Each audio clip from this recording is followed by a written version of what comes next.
아시겠어요? 마른 뼈들이 살아나다. 마른 뼈들이 살아나다. 본문의 배경은 이렇습니다. 주전 597년 바벨론 왕 느부갓네살이 대군을 이끌고 예루살렘 성을 포위합니다. 당시 유다 왕이었던 여호야김은 승산이 없자 항복을 하고 맙니다. 그는 나이 18세의 왕이 되어 석 달 만에 약 10,000명의 포로들과 함께 쇠사슬에 묶여 바벨론으로 끌려갑니다. 이때 예루살렘 성전의 제사장 부시의 아들 에스겔도 함께 포로가 되어 그발 강가 텔아비브에서 살게 됩니다.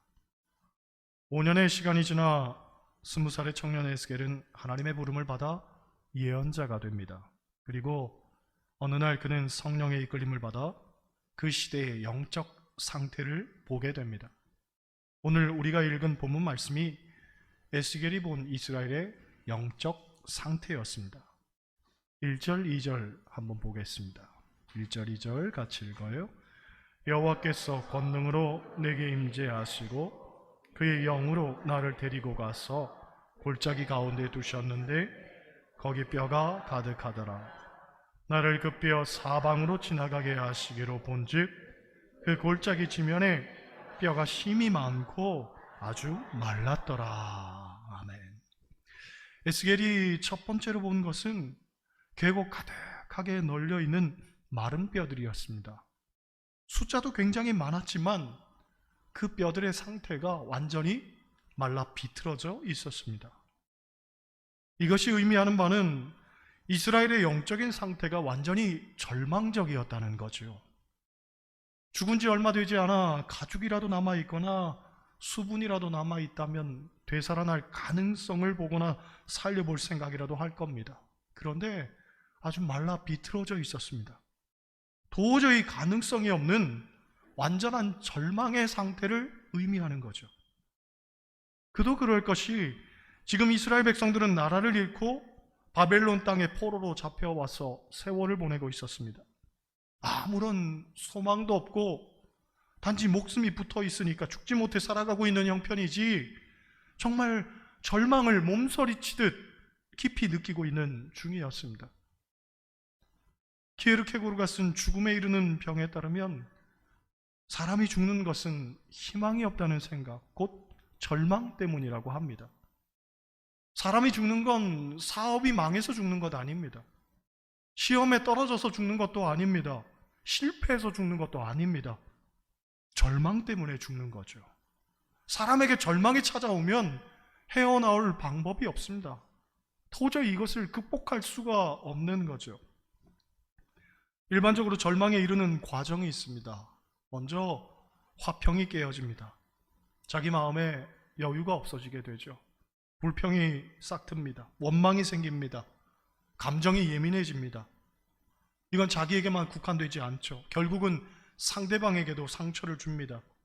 그렇게 상처를 주니 친구도 떠나갑니다. 결국 혼자 남게 되어 고립되고 더욱 고독해집니다. 악순환의 반복이 시작되는 거죠. 둘째로 걱정이 생깁니다. 그런데 걱정은 필연적으로 또 다른 걱정을 낳습니다. 사람의 걱정 가운데 95%는 쓸데없는 걱정이라는 조사가 있습니다. 걱정을 하면 그 걱정을 해결할 수 있는 실마리를 발견해야 될 텐데 그게 아니라 오히려 더 많은 걱정 속에 우리가 잠기게 되는 겁니다. 셋째, 여기서부터 절망의 싹이 나옵니다. 쓸데없는 걱정이 우리를 사방이 꽉 막힌 절벽에 세워버리죠. 그곳에는 빈틈이 없습니다. 출구가 없습니다. 오직 부정적인 결과만이 우리를 기다리고 있고 그러한 두려움이 우리를 엄습하죠. 여러분, 과거에는 IQ, 곧 지능지수나 EQ, 곧 감성지수 같은 것들을 중요하게 생각했습니다. 그러다가 SQ, 관계지수라는 것이 생겨났는데 이것이 굉장히 중요한 가늠자로 여겨지기도 했었습니다. 즉 인간 관계에서 승리하는 사람이 성공한다고 사회학자들은 주장했었죠. 그런데 요즘에는 AQ라는 것을 가장 중요하게 여기는 학자들이 많습니다. AQ라는 것은 역경지수입니다. 곧 얼마나 어려움을 잘 극복하고 이겨내느냐 하는 거죠. 폴 스톨츠라는 학자가 내세운 이론인데, 주변을 보면 역경을 잘 이겨내는 사람들이 성공하더라는 거죠. 기실 그렇습니다. 어떤 사람은 역경과 환란이 올 때에 다른 사람에게 책임을 전가하는 사람이 있습니다. 또 때론 자격지심에 빠지고 자괴감 속에 사는 사람들도 있습니다. 그런 사람들 대부분은 역경이 찾아오면 좌절과 낭만 가운데 넘어집니다. 반면 어떤 사람들은 역경이 와도 여전히 낙관적이고 긍정적으로 생각하기도 하는데, 조사를 해보니 그런 사람들 대부분이 잘 성공을 하더라는 거죠. 그리고 그런 사람들 대부분이 하나님을 믿는 사람들이더라는 겁니다. 여러분, 인생을 살다 보면 모든 사람에게 환란이 찾아옵니다. 이것은 공이 마찬가지입니다. 예수 믿는 사람에게도 찾아오고 의인에게도 찾아옵니다. 저에게도 오고 여러분에게도 옵니다. 성경을 보면 동방의 의인이었던 욥에게 환란이 찾아왔습니다.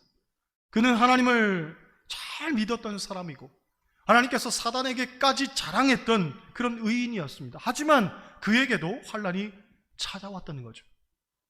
또 요셉에게도 환란이 왔습니다. 그는 정직했고 성실한 사람이었습니다. 어떤 경우에도 낭망치 않고 최선을 다하면서 살았던 사람입니다. 하지만 그에게도 원치 않는 환란이 찾아왔습니다. 또 바울에게도 환란이 왔습니다. 그는 하나님 말씀대로 살고자 애썼던 사람이고 하나님의 말씀을 땅끝까지 전하고자 했던 그런 사람이었습니다. 하지만 그런 그에게도 환란이 찾아왔습니다. 그런데 성경을 보면 예수님에게도 환란이 찾아왔습니다. 예수님은 하나님의 아들이었는데도 말입니다. 그렇습니다. 환란은 누구에게나 찾아옵니다. 우리가 잘못 살아서 찾아온 것도 아니고 우리가 어리석어서 찾아온 것도 아닙니다. 그저 삶에는 도처에 환란이라는 장애물이 놓여 있을 뿐입니다. 그러니 중요한 것은 환란이 찾아왔을 때에 나 자신을, 나의 삶을, 때로는 그 누구를 자책할 것이 아니라 어떻게 하면 이 환란을 극복해낼 것인가, 거기에 초점을 맞추는 게 중요합니다. 앞서 성경의 인물들을 말했는데 그들이 어떻게 환란을 극복했는지를 우리가 알아야 합니다. 성경을 보면 욥은 환란 가운데도 절대 하나님을 부인하지 않았다고 합니다. 심지어 입술로도 범죄하지 않았다고 하지요. 또 요셉은 친형들에게 배신을 당하고 억울한 누명을 쓰고 감옥에 갇혔는데도 하나님을 저버리지 않았습니다. 거기서도 하나님만 바라보았습니다. 바울도 마찬가지였습니다. 억울하게 매를 맞고 감옥에 갇혔지만 환란 속에서도 찬송을 불렀다고 하죠. 그가 부르는 찬송 소리를 감옥에 있던 죄수들이 들었다고 합니다. 또 예수님도 그랬습니다. 정말 엄청난 환란 앞에서 제발 피할 수만 있다면 피하고 싶었지만 그때에도 내 뜻대로 마시고 아버지 뜻대로 되기를 원합니다 하며 하나님께 맡겨드렸습니다. 그렇습니다. 여러분, 환란이 찾아왔을 때 그것이 왜 찾아왔는가만 생각하면 안 됩니다. 거기에 매몰되어서 머리만 싸매고 있다면 결론은 뻔합니다.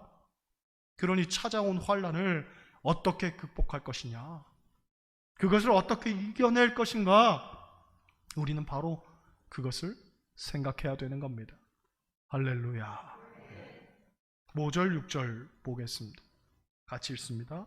주 여호와께서 이 뼈들에게 이같이 말씀하시기를 내가 생기를 너희에게 들어가게 하리니 너희가 살아나리라.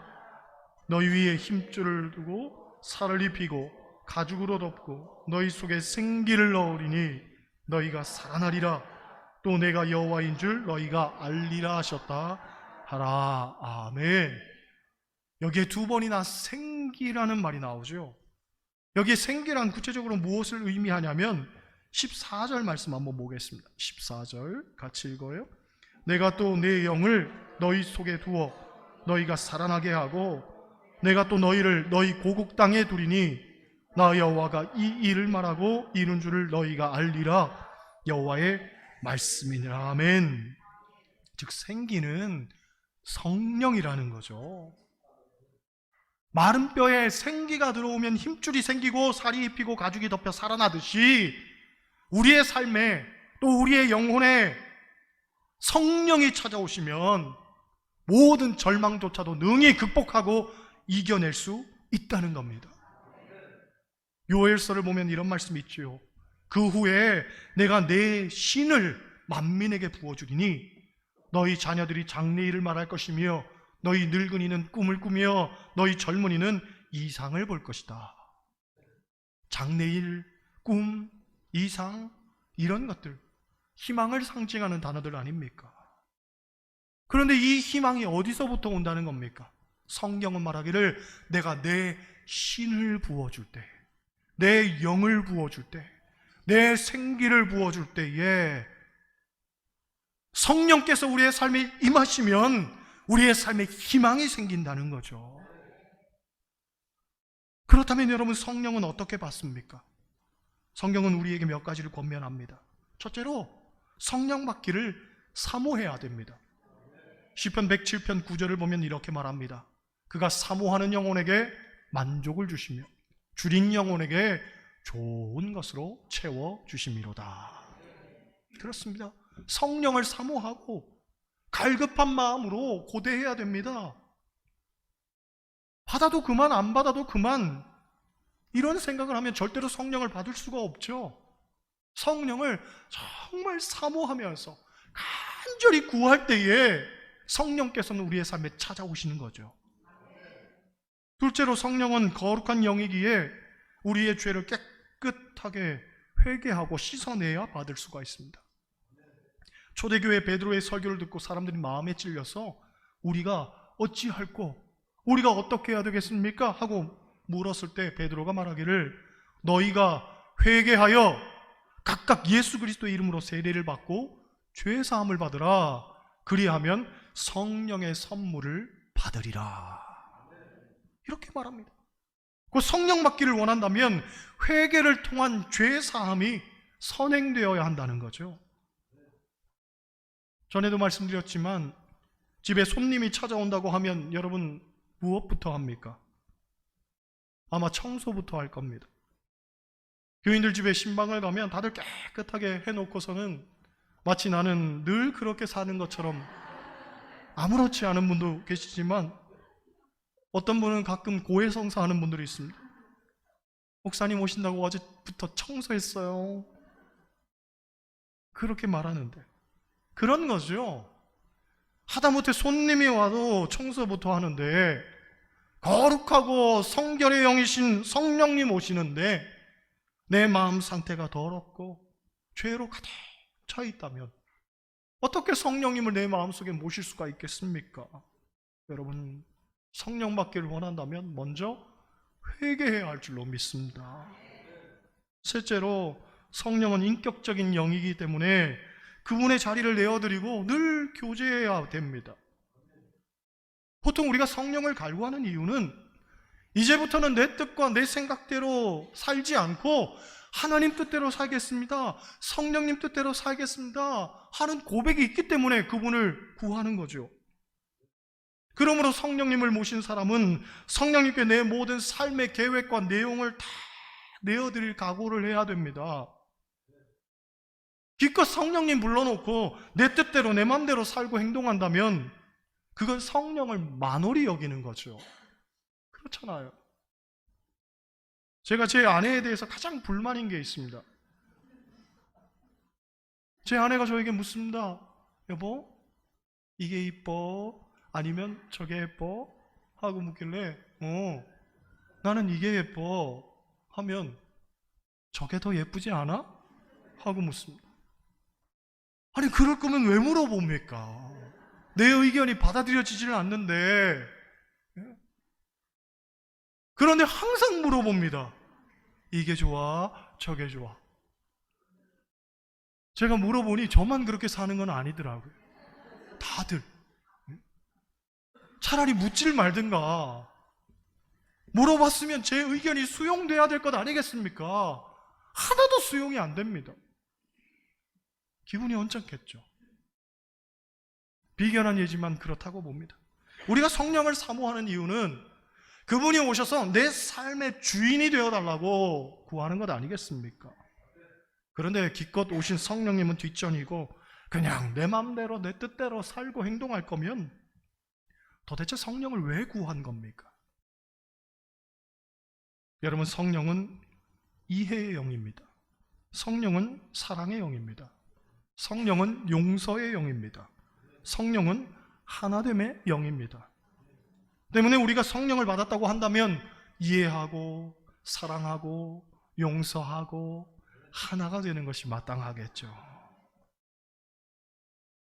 성령 받은 사람은 참으로 그렇게 살아야 되는 거죠. 그런데 지금 내 삶이 그것과 너무나 간극이 있고 멀어져 있다면 그 사람은 지금 성령 충만과는 너무나 거리가 먼 신앙생활을 하고 있는 겁니다.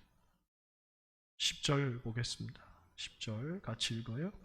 이에 내가 그 명령대로 대언하였더니 생기가 그들에게 들어가매 그들이 곧 살아나서 일어나 서는데 극히 큰 군대더라. 아멘. 여기서 군대란 숫자가 많음을 의미하는 게 아니라 힘을 상징합니다. 권능을 말하는 거죠.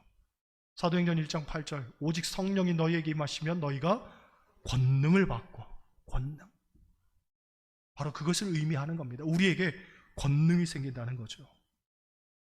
예수님의 제자들이 3년 동안이나 예수님을 따라다니면서 함께 먹고 마시고 그분이 행하시던 기적을 보고 능력을 체험했는데도 불구하고 십자가 앞에서는 모두가 뿔뿔이 흩어져 버립니다.